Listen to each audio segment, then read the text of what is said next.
Buonasera, benvenuti da VA Culture. Siamo in collegamento con New York. Salutiamo Bill Travis e Liz Liguori che sono in linea con noi. Welcome Bill, welcome Liz. A voi la parola. Thank you, Stefano. Stefano is the founder of VA Culture, which runs a distinguished series of lectures on the arts, philosophy, history, and literature. My name is Bill Travis, and I'm a photo-based artist. I think one of the unusual things about this series is that it'll be one photographer interviewing another. When Stefano asked me to organize the series on photography, I immediately thought it would be valuable to create something devoted entirely to women. Intentionally or not, men often claim the limelight for themselves, and what this series wants to do is turn that around, showcasing the work of 4 extraordinary women. Every Saturday, starting today and running for 4 weeks, I'll be interviewing a different photographer. Each woman is creating work that is distinct, original, and challenging, and fundamentally different from every other woman on this program. Our 4 weeks will be devoted to the following artists: Liz Liguori, Sophia Wallace, Laurie Nix and Kathleen Gerber, and Melanie Walker. Taken together, these artists give us a sense of the diversity and depth of contemporary photography. Is there anything in their work that is specifically tied to gender? I suspect that each woman will bring a different answer to this question. Listening carefully may help us construct a more nuanced view. I am speaking to you from New York City. Stefano, who is hosting us, is in Rome, Italy. And Liz is not far from Rome, New York. We're covering the Atlantic pretty well. The interview will be in English, and Stefano has asked me to interject a sentence in Italian once in a while for our guests in beautiful Italy. One final note: the series title for these 4 interviews is The New American Photography. It's new photography, of course, because it's being created today, but it's also a new America. Finally, only 3 days ago, Kamala Harris became the first woman in history to occupy the position of Vice President of the United States.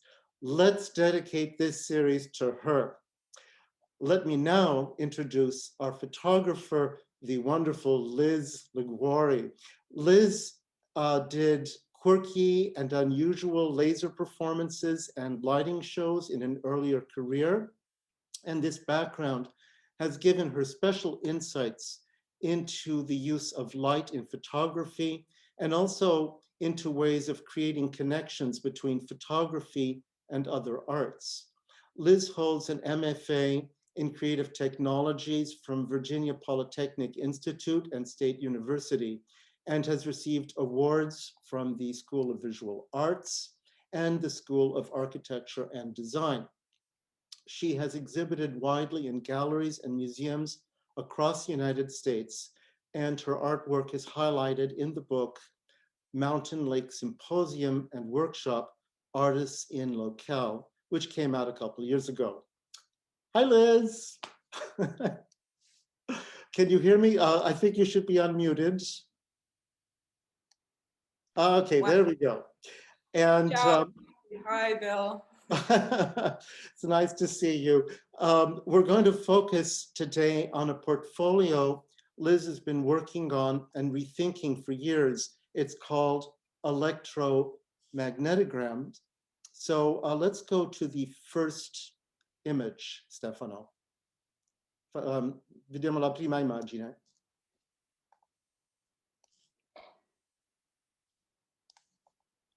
Or not. Okay, very good. Liz, can you tell us what is it that you set out to do in this series? Well, for me, with my background in both lighting and photography, I feel like this is an effort at isolating the ephemeralness of lighting. So capturing light. Capturing light. And as you said, the ephemeral qualities. That's really interesting because I imagine many people in the audience know that photography, the word photography comes from two Greek words, photo meaning light and graphy referring to writing. So photography is literally writing in light. And I love the way you have reimagined that and given new importance to light as the foundation of photography. But you do something very unusual in this series that you call Electromagnetogram. Vediamo la prossima. We're going to look at the next picture now. Can you explain what Electromagnetogram means, your series title? Well, the naming convention is very much a photo naming convention. Gram, as you said, is as old as photography itself, and a photogram or a luminogram were methods for making, basically capturing light, but without a camera, you know, exposing photosensitive paper. And so the gram part of electromagnetogram, what a mouthful, comes from that. Electromagnetic is the type of light I'm using, which is a laser. And laser, if you want to be a dork, stands for the light amplification of electromagnetic radiation, stimulated electromagnetic radiation. So electromagneto means I use a laser, and the gram is on photo paper without a camera. Okay, well, we can all be dorks now. I'm going to use that. It's not a common term, but now I think we understand what you mean. So the process is very important. Let's go to the next image. Passiamo alla prossima. Ha spiegato il significato del termine electromagnetogram. Yes, so how do you make the work? It's very process driven, and maybe you could expand on that, what you're thinking about, how you plan your work.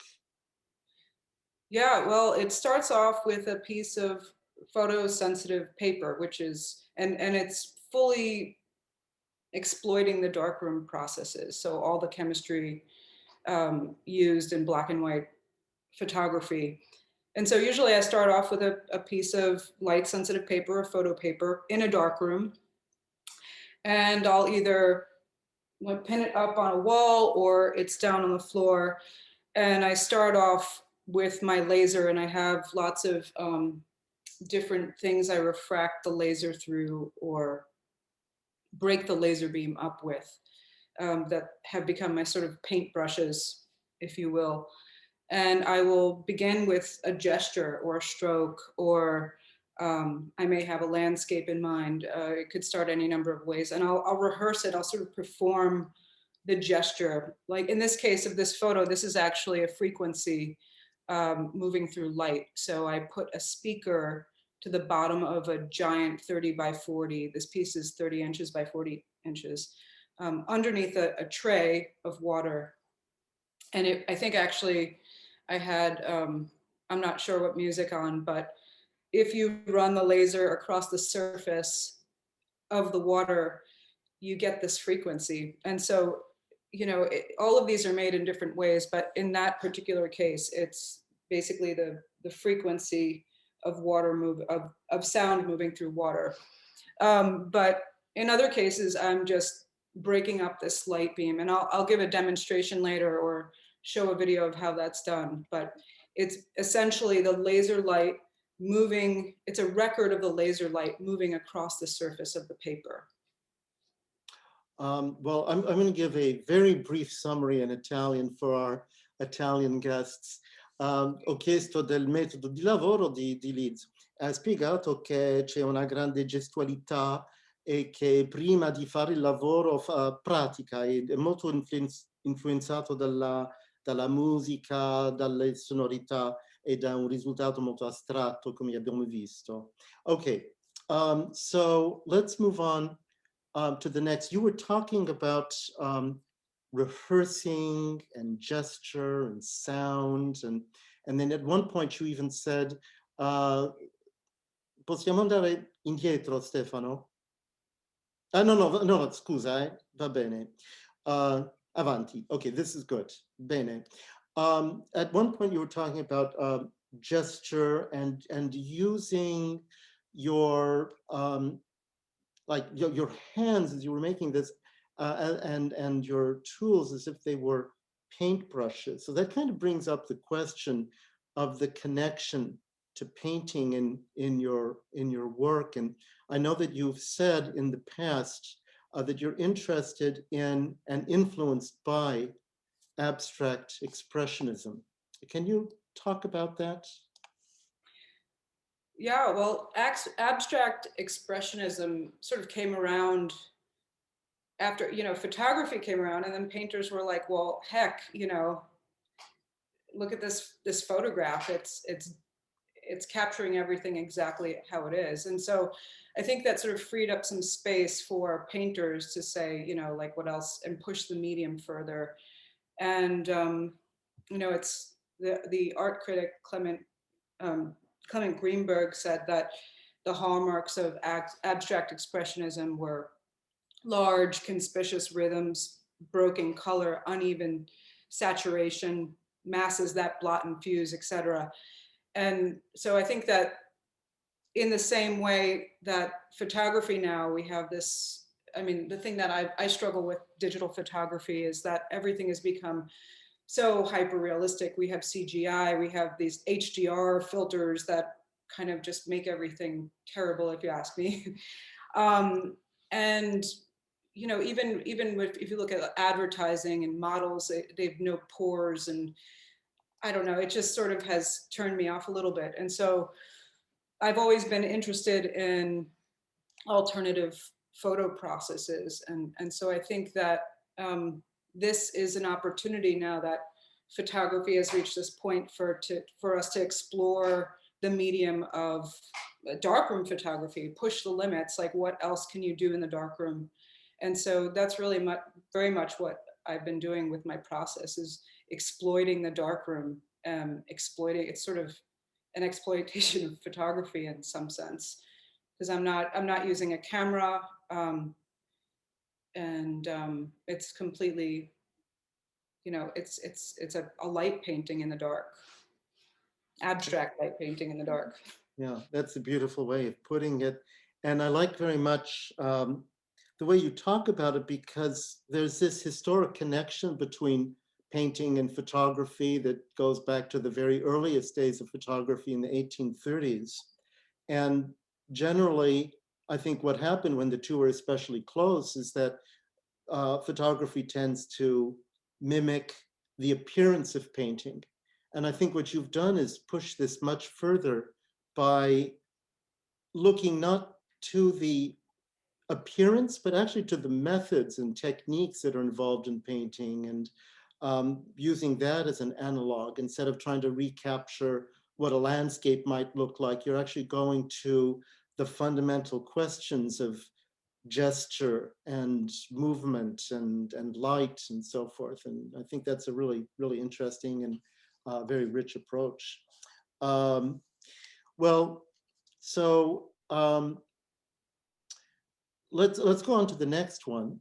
Passiamo alla prossima. And so when you visit museums or galleries, are you spending most of your time with painting or with photography? What are you looking at? Neither. For me, when I go to a museum, I'm really captivated, more interested in how humans are creative and how they explore creativity. And that really manifests in, all the versions. So it may be sculpture, interactive sculpture, photography, painting, whatever medium. I'm a very process-based artist myself, and I'm driven by process. I'm curious by it. And so yeah, when I go to a museum, it's I'm very open to what art I pull into my mind. Yes, well, I'm going to be fired as a translator because I can't convey the richness of what Liz said. Però ho chiesto se quando va al museo dà più retta alla fotografia oppure alla pittura, lei ha detto che non importa perché per lei quello che è essenziale è la creatività e non importa la tecnica. Okay, very good. This one I find just incredibly expressive and very, very rich. Well, they're all beautiful. But I love the light and dark contrasts here, which seem in a way to be kind of painterly, and yet they're not representational. Let's see the next one. Passiamo alla prossima.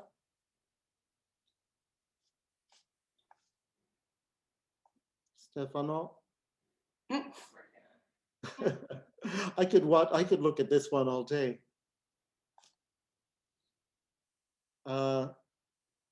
Anche prima. I think they're out of. Okay, that's good. Va bene così. How many have you made of these electromagnetograms? Thousands of them. I mean, really, I'm developing a tool set or a vocabulary of using light and methods for using the darkroom fixture. So there's a lot of experimentation that happens, and so yeah, at this point, I've made thousands of them. So you're continuing to work on them. Yeah, I mean, COVID has sort of, put everyone in maybe a position they wouldn't normally be in. So since COVID started, I sort of have not been able to work in my studio. So, but it is a process that, yes, I was very much deep into making them when COVID hit. So I'm looking forward to getting back to it. What size are they? Well, that's the thing. I think I've set my darkroom up for, I'm working 30 by 40 inches, and I was supposed to have a 2-person show last May, and I was making pieces specifically for the venue, which is a giant warehouse. So the pieces some of them were 7 or 8 feet long, maybe even longer. And in the video I have later, you can kind of see them. But yeah, they're quite large, and so it takes a very specific setup. Yes. So Liz ha detto che ha creato migliaia di immagini, sono piuttosto grandi, e dopo ci farà vedere un video del processo. Let's move on to the next one. Avanti. Okay, I think one got skipped over. Puoi andare indietro perché c'è un'altra. No, va bene, avanti. Okay, so having created thousands, I guess you don't even know how many thousands. It must be difficult to make a catalog. But how would you say they've changed over the years? I'd say they've changed quite a bit. Oh, I just also wanted to say that each one is its own unique individual piece. So I don't know if I mentioned that earlier, but I feel like it's an important thing to mention that there's one piece of photographic paper, and that is the only record of it. So that they're like these individual paintings. But I think at the very beginning of this process, I came up with this process with Jessie Mann, and we were invited by Ray Cass at the Mountain Lake Workshop to collaborate with Jessie and her mom, Sally.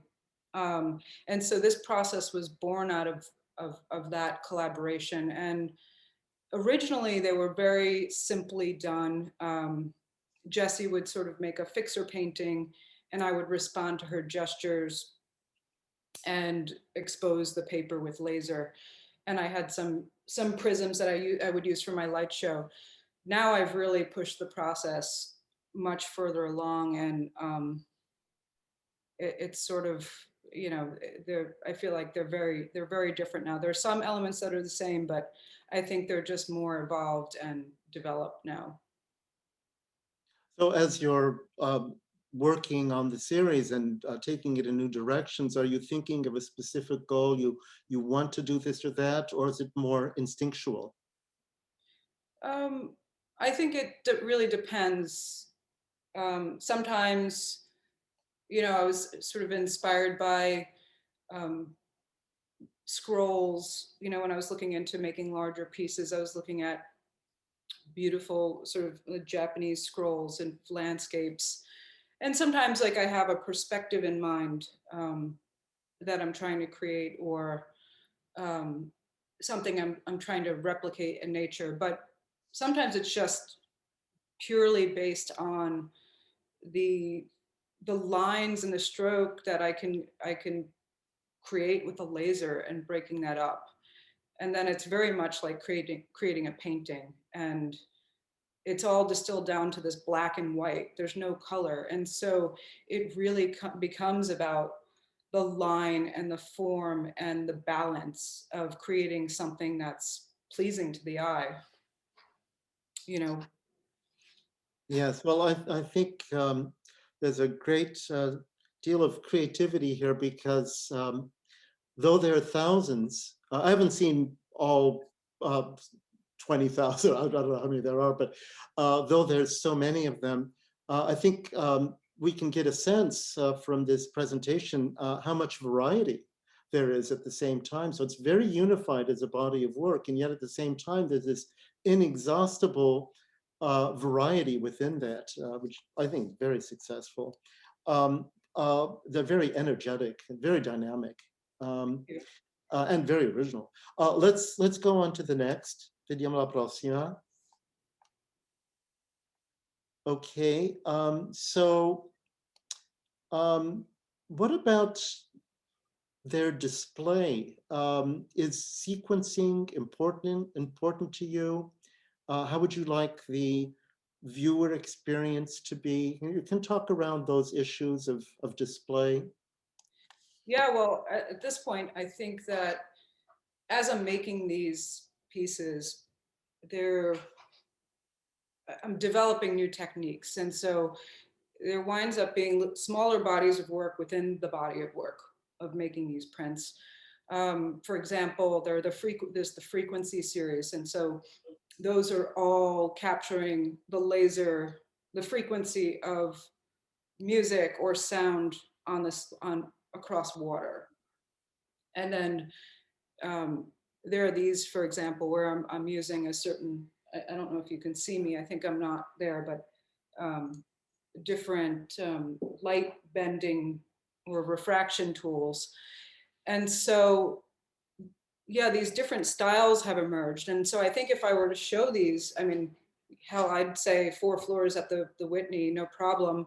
And then maybe in a side room, I'd have a dark room set up where I was performing the pieces within there. So you can walk by and watch me creating these pieces.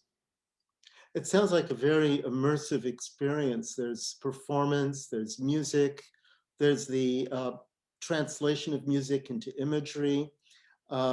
Makes me think of art also at the beginning of the 20th century with people like Scriabin, who were creating these synesthetic experiences that bring art, visual art and musical art together. I guess that's an inexhaustible topic. So the display really is very sensitive to the place, and it's extremely variable. So if the Whitney is listening, we've could easily occupy all the floors.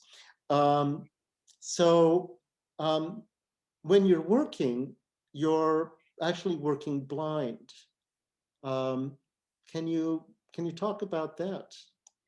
Yeah, that made it really tricky. And the interesting thing about working without being able to see, I mean, you can't truly see what you're doing.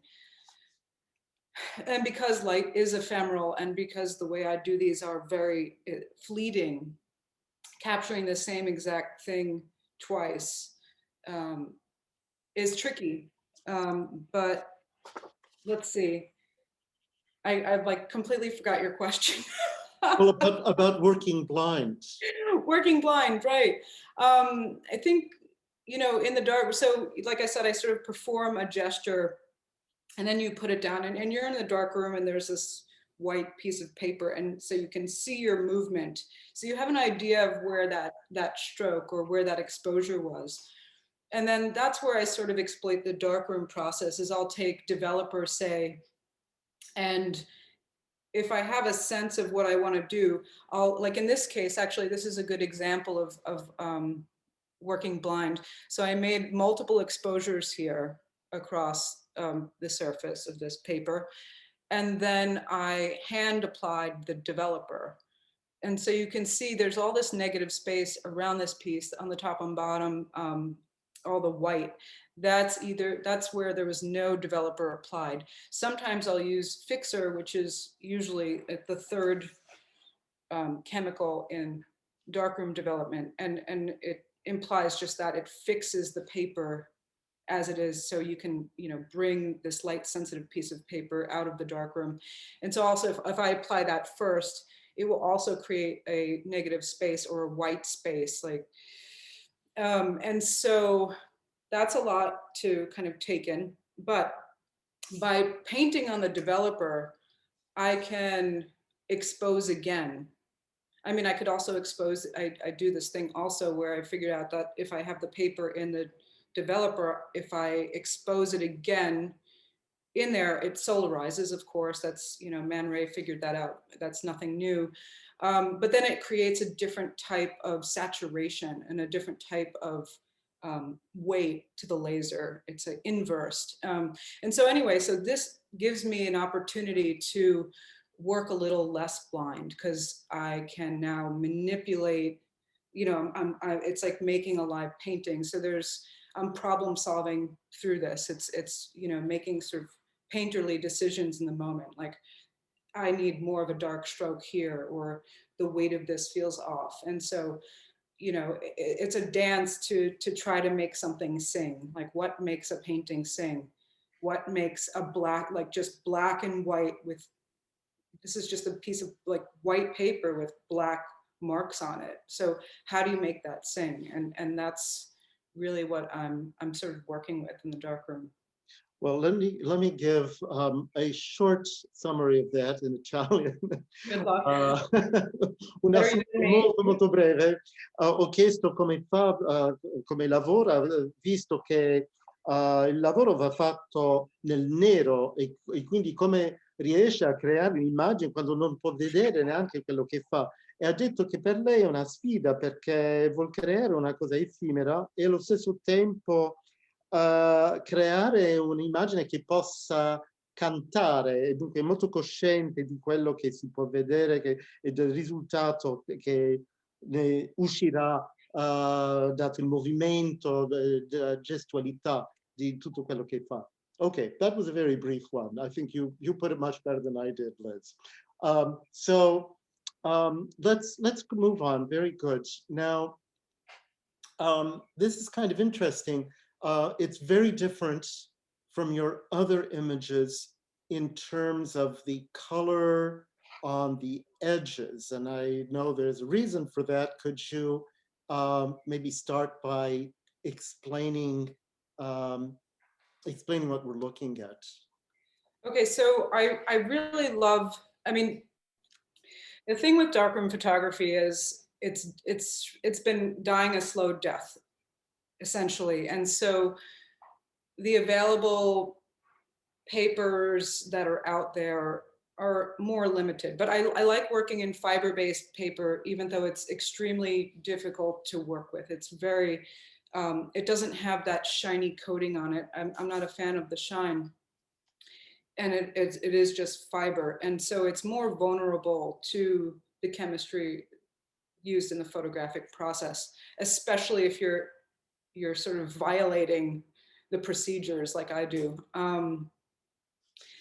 So in this case, the colors, which I actually love, but that's actually not maybe the best sign of stability for the future of this piece, because it may mean that there's, you know, even if you wash the fixer out forever, the fiber sort of absorbs the chemistry, and so it sort of creates these beautiful marks. So yeah, so it's maybe not as archival as it would be, but you know, it would still probably outlive me. But sometimes not in the case when it gets that yellow around the edge. But you can't help it when, you know, it's just appealing. So sometimes I just kind of run with that anyway. Well, you look healthy. I think it's you know, what it also raises is the question of chance in your work. You know, that you are doing something, you're thinking of something, you're trying something out, but the you know, the exact appearance, exact result are open to chance. So I'm wondering if you could just expand on that, the role of chance in your work.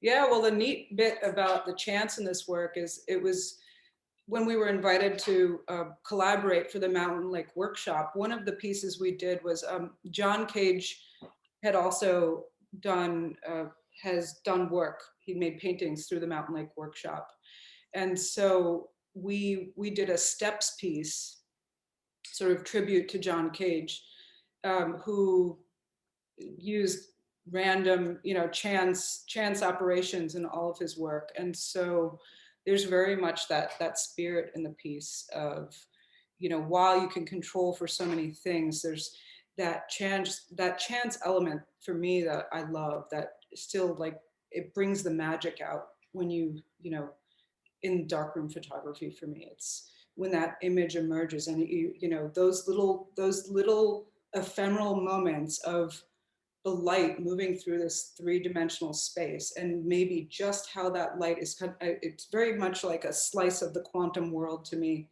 And so yeah, it's always a surprise of, you know, not always a surprise. I know generally where it's going, but you know, there's always that chance element. And for me, that's where, you know, real magic and beauty is. Si è detto che non si può prevedere tutto e da lì nasce la magia. So let's go on to the next. Avanti. So, you know, just drilling in on that last point you made about chance. What about the role of the artist's hand in the creation of a work? How would you talk about that? That is probably the thing that I come up against the most in the darkroom and making these pieces, because I think it's how much of the artist's hand do you actually show.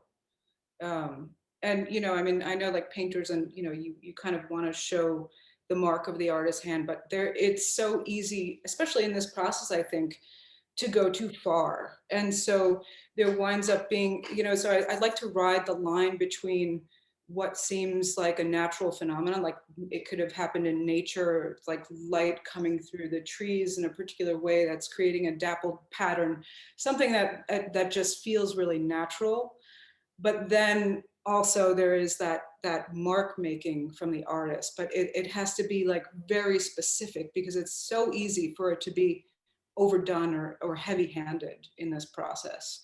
And so it's just this constant thing I'm up against in the darkroom, is like, how much hand of the artist do you show, and how do you keep it organic, even though this is, you know, I mean, it's organic, it's light, it's silver on paper. But yeah, so, you know, how do you make it look like the cosmos, I guess? I don't know. Yeah, so it does look like the cosmos. It's such an interesting dynamic here, because in so many of the arts, like painting, which you referenced, the hand of the artist is so important. And yet what you're describing is a process where the hand can become something of an impediment, or it can become obtrusive. So it's this interesting balancing act that you're dealing with, so that the control never becomes static. It has to live and breathe. Can you give an example? I don't know if it would work with this image, of where you have inserted your hand, so you're the conscious control of what you're doing, and other things which are maybe beyond that. Yeah, I think I understand that question. The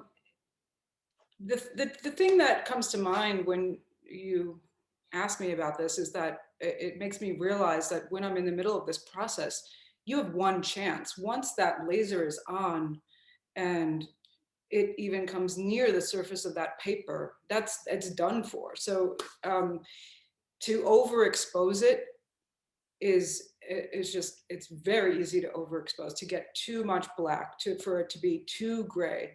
And so, you know, I've had to develop all these methods so I can have this gradient of, I have like all these lights, whites in there that go to gray, and then saturated blacks.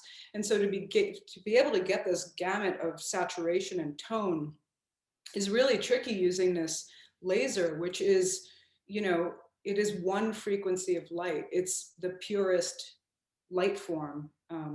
Where, like, if you have an incandescent light, for example, that's many different frequencies of light, right, that are coming. You have all the different colors of the spectrum have different frequencies of light. And so this laser is just one frequency of light. And so being able to get this laser to extract all of these different, you know, gradations out of it is the challenge.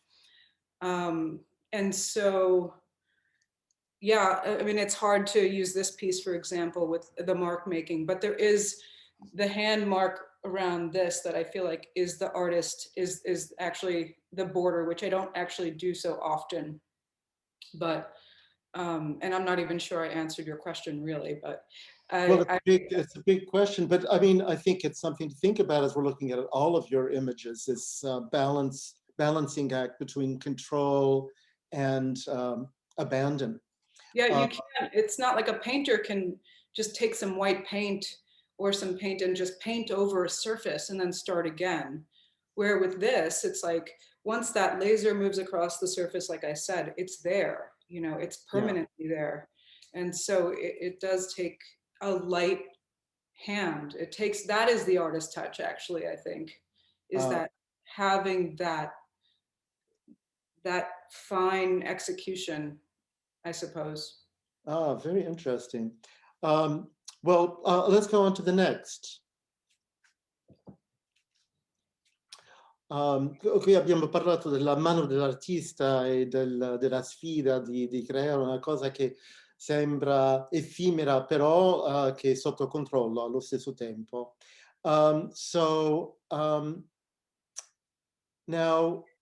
the titles that you give your work, can you talk a little about that? We haven't really brought up too many titles yet. Yeah, the titles are, you know, these are so tricky and they're abstract, and titles are really difficult. And I've never been good at naming animals even, you know, and so, and that's the other thing. It's like the hand of the artist. Like, do you name it after what you see or what you were going for? And for me, I find that it's helpful just in cataloging and like a sort of mental reference is to use a naming convention that refers to the actual light bending tools I'm using to make the painting. So in this case, I actually haven't named this series. This was the last, some of the last pieces that I had been working on, and they're a little meta. I mean, they're kind of like, I was just trying to get this cloud-like effect and just working with little droplets of water on the back of a glass surface and sort of running a laser through these these things, and they give you these like cloud-like formations. And I think you can't really see it in this piece, but maybe in one of these pieces coming up, I started to be able to actually get these cloud-like images. And so I would just assume that the naming convention would kind of refer to that. But some of them are perpendicular prism array, for example, and that refers to the prism arrays that I build to refract the light, and so on, like this. Yes, well, so let's actually go to the next one, la prossima, and which I believe is our last. Yeah, has that been The resolution modified? is terrible on that. Oh, the resolution isn't good. Andiamo indietro. Yeah, we'll go back to this one because the resolution didn't come out well in the slide we were looking at.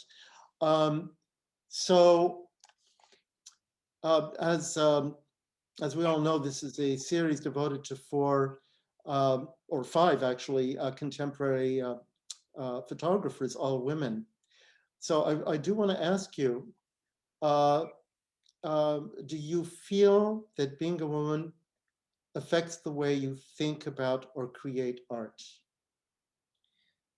Well, my knee-jerk reaction is to say no. No, being a woman has nothing to do with how I make my art. However, we are energy, and art is creating, and it's capturing energy. And so whatever energy I am, if I have female energy, whatever my energy is sort of being captured into, like, on whatever I make is capturing my energy. And so aside from that, I don't think being female really impacts my art, but in some ways it does.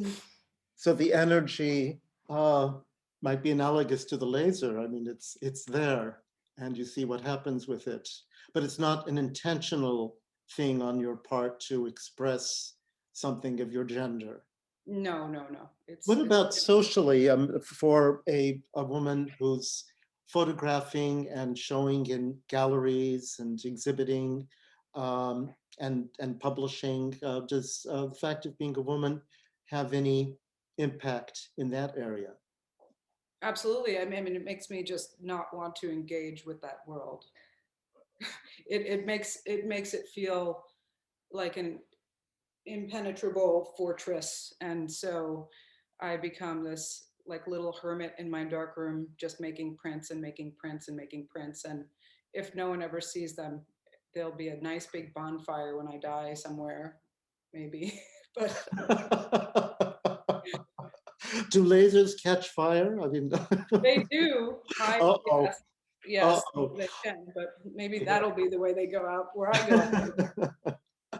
Well, I think this is going to be a very rich subject of discussion when we open up to the Q&A, this whole issue of nature and nurture, and then presenting your work in a society which is still very male-based. So I invite people to ask questions about anything they want to, but I imagine this will come up. But before we pass to the question and answer, Liz, I believe you have a video to show us of your process. I do have low expectations. It's not necessarily the best footage, but it's just a little bit of an idea of what it looks like in the darkroom. Okay, and you'll show it from your screen. Yes. Okay. Oh, it says host disabled. Ah, Stefano, voglio far vedere il video adesso. Now, Liz ci farà vedere un video del suo lavoro, come Ok, va bene. procede. Grazie. Still not, I'm still disabled. Okay, it's a host now.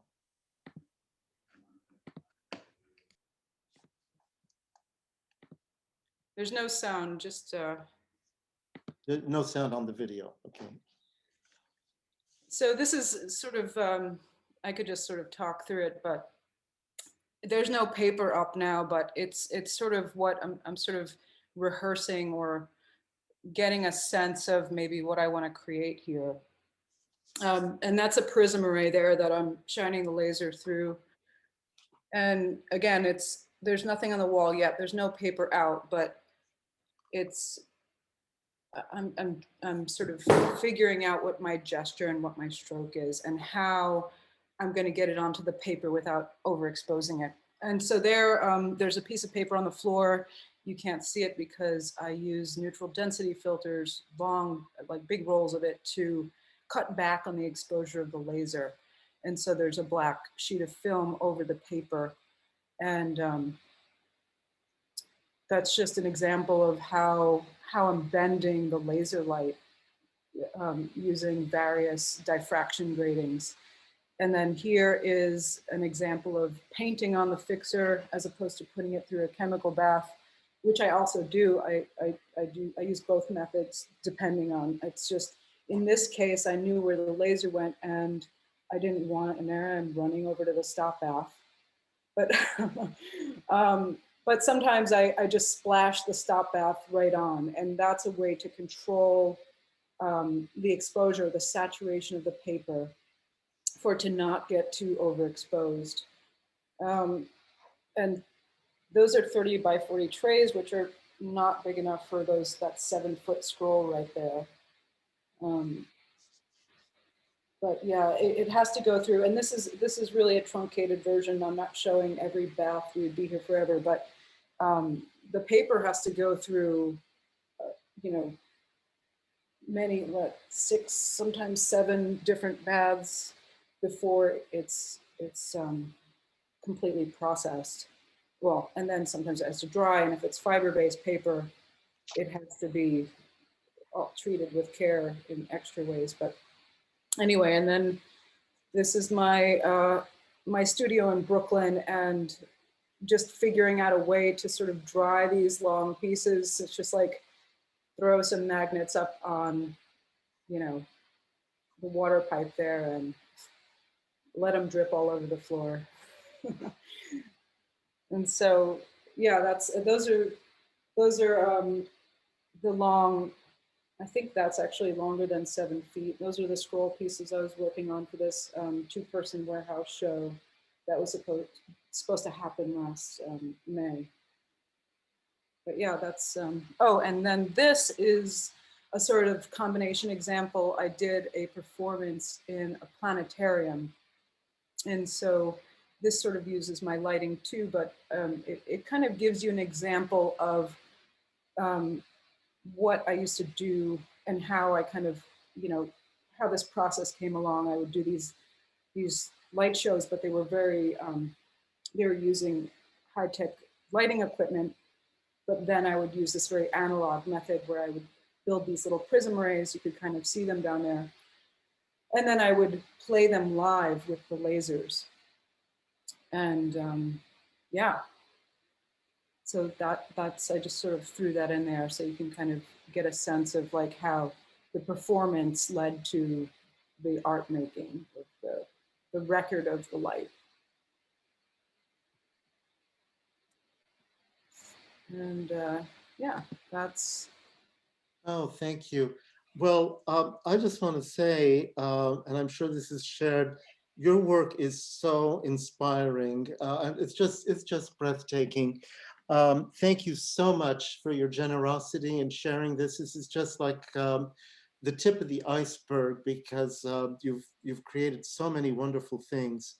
And I want to let people know before we open up to question and answer that this is a series that goes on for 4 weeks. This is the first week, and next week we're going to have very different work and equally brilliant by Sophia Wallace, who's going to be talking about on beauty, and it's really going to be good. So please come for that.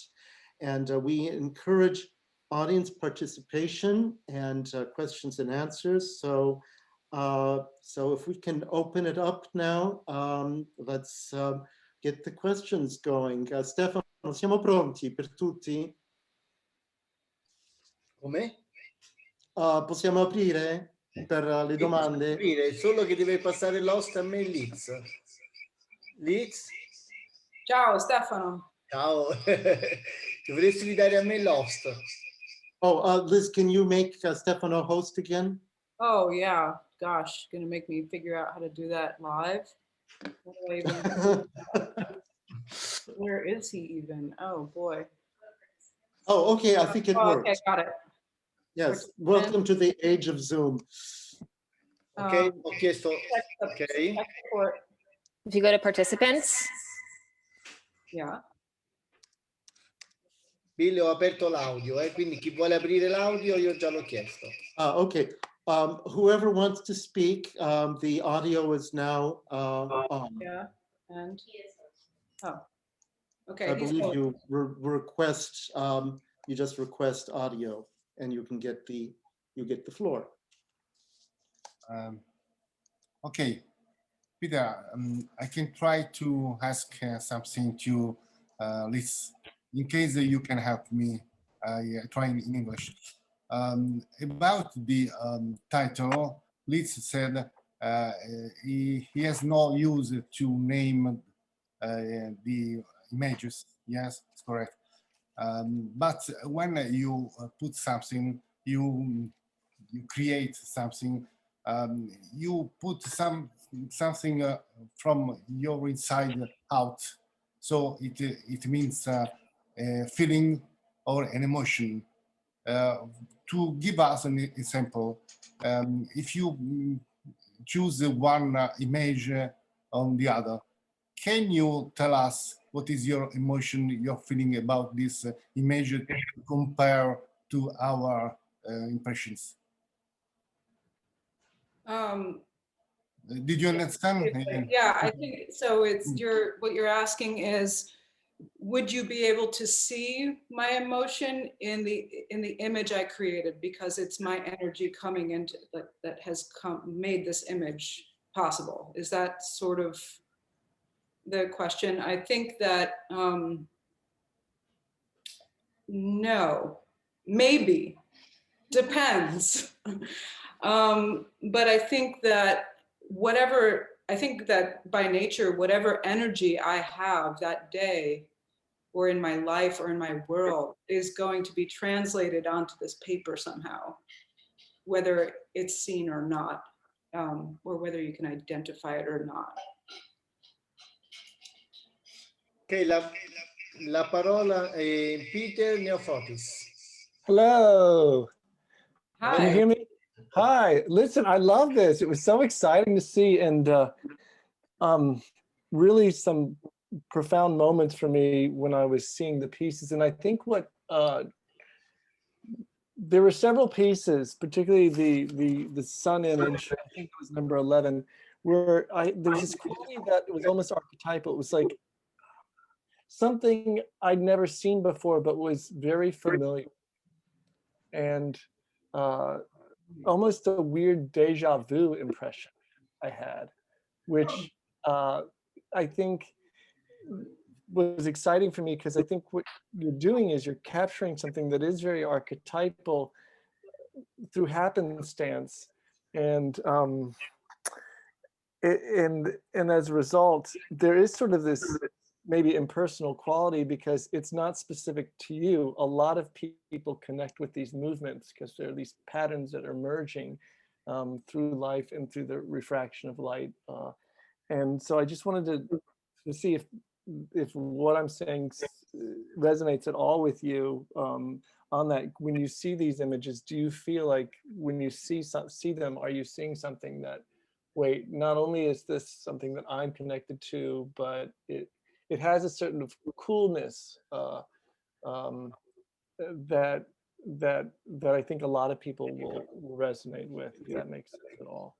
Yeah, no, it does make sense. And for me, and part of making these pieces is very much, kind of harkens back to the idea that we live in this stimulated world where we now have CGI animations that are so lifelike and so real, and everyone has an iPhone or a camera, and everything is being constantly documented, and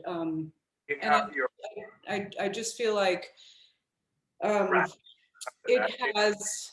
Can you please mute your Fernando's iPhone, Joe Parlato? Sorry, thank you. Sorry to call you out.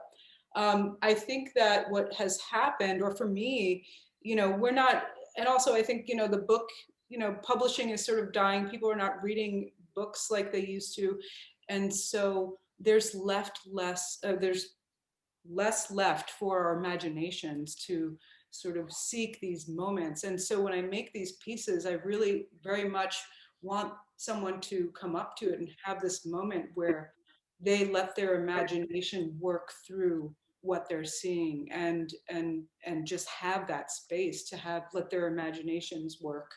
And it's always like, so makes my heart sing when people, you know, tell me what they see in a piece or what it reminds them of. And so yeah, I think there is very much that. And yes, because it is light going through organic matter, and so it does have these reference points, and it is like, you know, things we see in nature. And so these, yes, it very much becomes about how to create that, but to do it in a way that feels still natural somehow.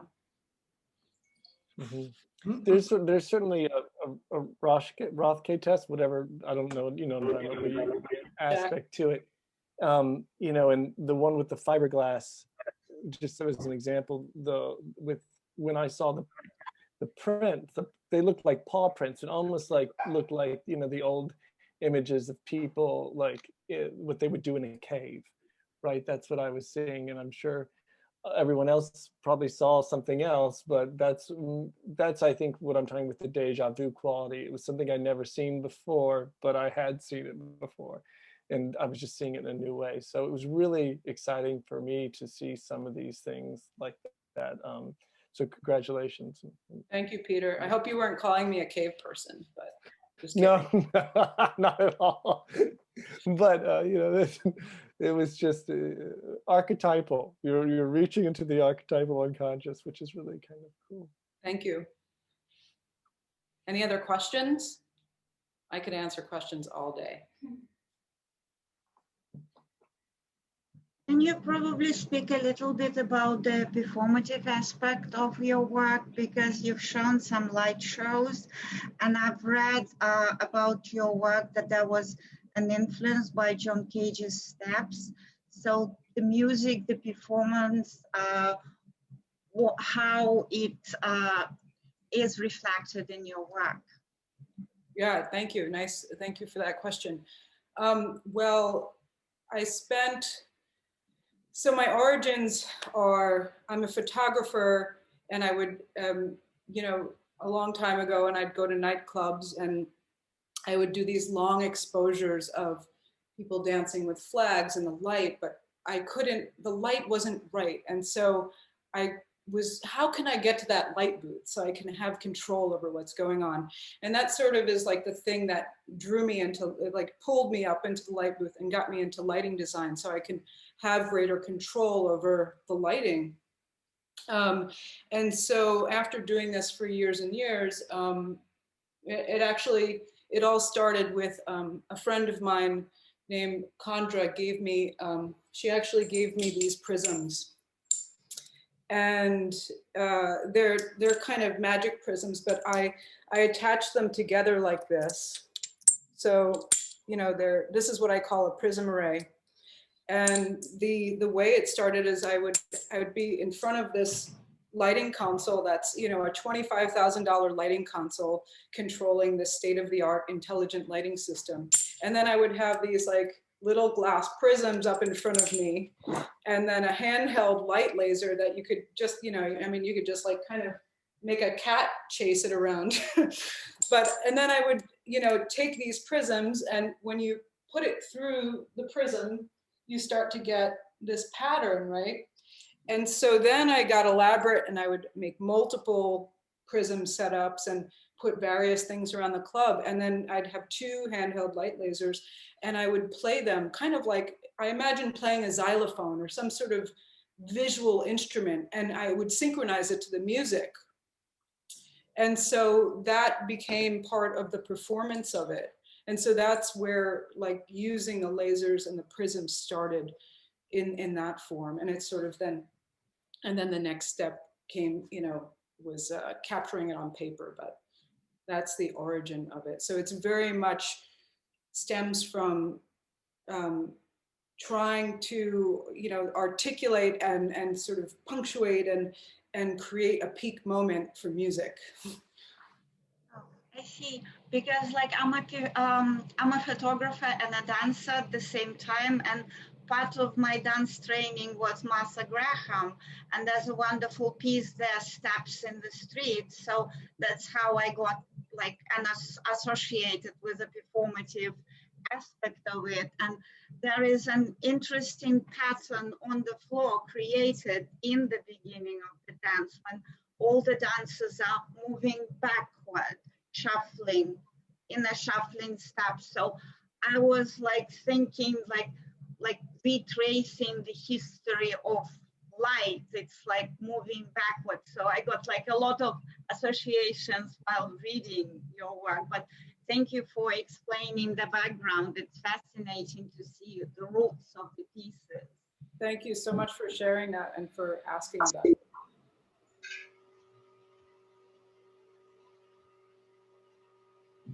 Hi, I used to be a musician. I guess maybe I'm always a musician, but it occurs to me that you are being a vessel, and the music is flowing through you, and out comes the image from the lasers. So you are really a manifestation of this flow of the energy of the music through you to the paper. And when I was really doing a lot of performing, I always felt that my best work was when I was in a Zen state, when my physicality disappeared, and I was just in this place of music. My body did not exist. Do you get that feeling also of this Zen state? You're nailing it. That's exactly. I've described it that way, that like when, you know, in certain performances, I'm just this vehicle, I'm a sort of conduit, and I'm not even present. I don't even know, you know, it's just, especially when things just become so synchronized and so aligned, and I'm not really in my you know, it's not me anymore. I'm just this vessel. And so I have described that state many times. And yeah, it's a great state. Yeah, it is. It's if you could just turn that on whenever you want it, it'd be great. Yeah, it's hard to do, but when you get there, it's the best. Yeah, thank you so much. I would like to just follow up on that and say, I'm Jerry, but my camera's off. Your video, please. I was actually told that the video is not urgent and I can't put it on. It's fine, Jerry. Don't worry about the video. Sorry, but I guess I want to reflect that there is something about the strong nature of presence that I think is your credit.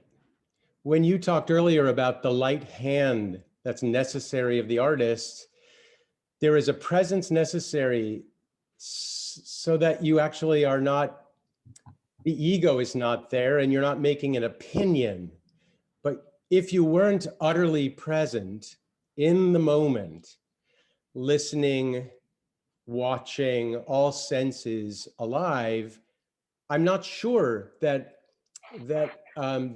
you're crediting yourself enough by saying I'm not present. I think you must be extraordinarily present. So I just wanted to compliment you on that because of the view I have on the importance of all of us being in what the last speaker called Zen. And that is, in fact, what we try to achieve is that utter presence. I wanted to ask you a question, please, about your history in photography, which was very much could be documentary and was about capturing life in a moment. And I'm wondering where that has led you in this work. Is it attached in some way as a background or a part of what informs this work today? Thank you, Jerry, for that. Both that observation and for that question. And I think absolutely my background in photography, well, for years it was one of the ways I was able to work as an artist and make a living in addition to doing lighting design.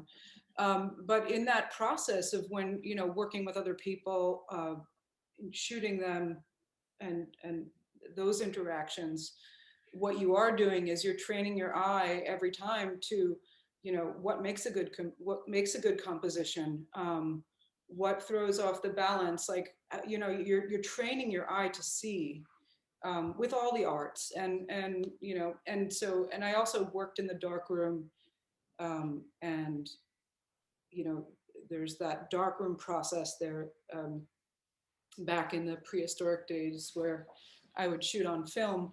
And so all of those experiences sort of lend themselves to this process in an odd way, because it is about how my eye has been trained to see, and and these pieces are my sensibility, and they're not maybe for everyone, but it's what pleases me. And not every piece pleases me, there's a big bonfire pile, in those thousands. And so yeah, I think it very much is related.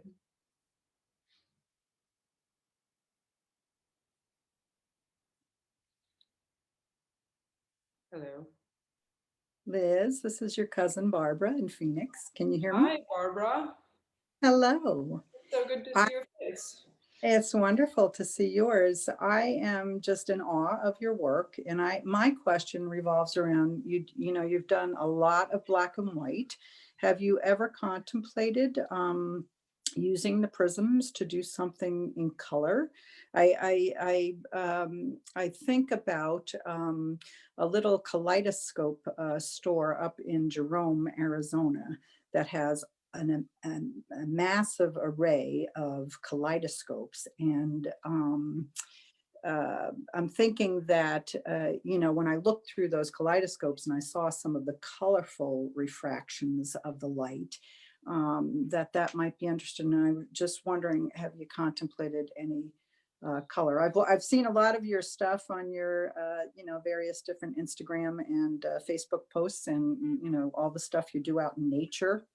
And I was just wondering if you contemplated that. Oh yeah, I mean, it's so difficult to work in black and white. It is very much a challenge, because you're literally working with black and white and gray, and making that sing and making that work as a composition just you can't give that eye candy. You can't woo the eye with color. And the answer is yes, I would love to work with color. However, color darkroom photography, because this all requires chemistry, right? So color chemistry and photography is very toxic. And the way I work with these chemicals is it's pretty hands-on, and I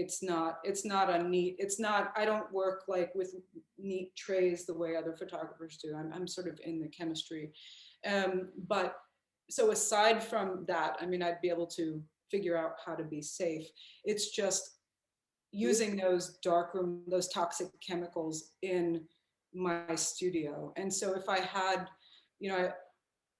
if I had a residency, I've been trying to apply to residencies that have color darkroom facilities, so I would be able to explore what these pieces would look like in color. So it's on the bucket list. Oh, good. I look forward to seeing it. Thank you.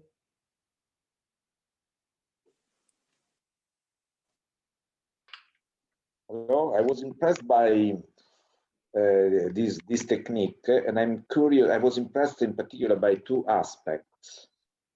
The first one is, and I'm glad to see that still photography paper still exists in this digital world, and I was impressed by those large pieces of film paper. And the other part that impressed me, and above all also the cost. I'm not sure about the cost. You mentioned a diffraction grating. A prism probably you can find relatively easy, but diffraction grating, for what I know, because I work a little bit on holography and holographic interferometry, diffraction grating I think must be quite expensive. Can you comment on this? Yeah, this little piece of diffraction grating here is like, well, it was a little bigger than this, but I think it was like $60 or something for this like little piece of diffraction grating. But I'll try to take you over to, I have a little table set up of just some of the things I use, prisms and glass pieces, and a lot of those things I will I'll find old projectors and old electronic equipment and take them apart, and then find where the lens is in the inside, or find, what prism inside a really old projector is, and sort of, so I have a really big collection of all these different optics and glass that come out of that stuff. And then just since we're talking about this, and what a diffraction grating is, which makes me so excited because nobody ever knows what that is. But it's this, and maybe you'll explain it better than me, but it's this little sheet of sort of plastic, if you will.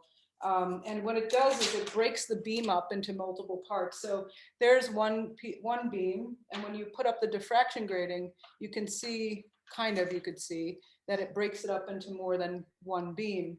Now, if you multiply it and sandwich it, you'll start to see more and more beams. And so what happens if you stack them on top of each other, you start to get grids like this. Can everyone see this a little bit? Yes, I can see that. I didn't get this last one. How did you get those many points? If you take this sheet and you cut it up and you stack them on each other in a little sandwich, and then you roll it. So these are the different techniques I've sort of come up with to break apart the laser. And yes, it's quite costly, not so much the diffraction grating or the lenses, but photochemistry and paper. Paper is quite expensive. And, every time you put a piece of paper down, especially if it's a 30 by 40, it's like $12 a pop, like one sheet, so if you mess that up, it is, it can be quite costly. And so, yeah, working large is scary in some ways. Just to speak about, since most the participants, maybe not most, but there are many Italians, the word diffraction was invented by a priest, actually was a Jesuit called Grimaldi, and he was also an astronomer, and one of the feature on the moon, one of the crater of the moon brings his name. It's not the largest, but quite large, of course. And he invented this word, diffraction. So, but the first one that observed it was Leonardo da Vinci. So, okay, thank you very much. Thank you so much for sharing that. I'll have to come and do holography with you sometime. I think we have time for... In fact, a diffraction grating, a hologram is basically a diffraction grating. Because by interference of two beams, you obtain a diffraction grating. And then by re-illuminating this diffraction grating, if it is an hologram, you will see the 3D image. If you use the way you use, you make artworks. I've actually done research into making holograms, and that's how I discovered diffraction gratings. Actually, there is a very, now they don't produce anymore. There is a Liti Holo, which was a company that produce a kit with $200-300, which you can perform holography. But now they moved to another technique, so they no longer sell those very cheap. They still sell the film where you can produce the hologram, but they do no longer sell that. They are doing printing 3D holography. I don't know exactly what that is and how can get the resolution, but Thank you, Antonio, for sharing. Thank you, well, thank you. I think we have time for one more question, so this is a good time to get it in. Well, anybody have a question? Well, okay. I want to thank everybody for participating and to Liz for this brilliant job. I'm just inspired by your work. Thank you so much. And I wonder if you could maybe put in the chat your Instagram and your web page so everybody will know.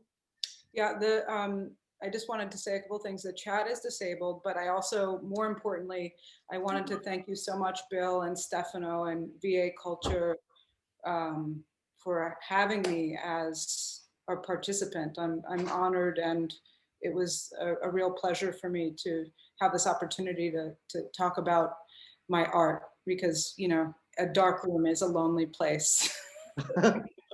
Well, thank you for sharing. Stefano, puoi aprire la chat? La chat è aperta, la chat.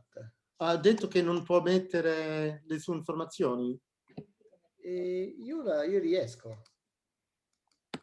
Yeah, chat disabled. No, invece non funziona per noi altri. Non so.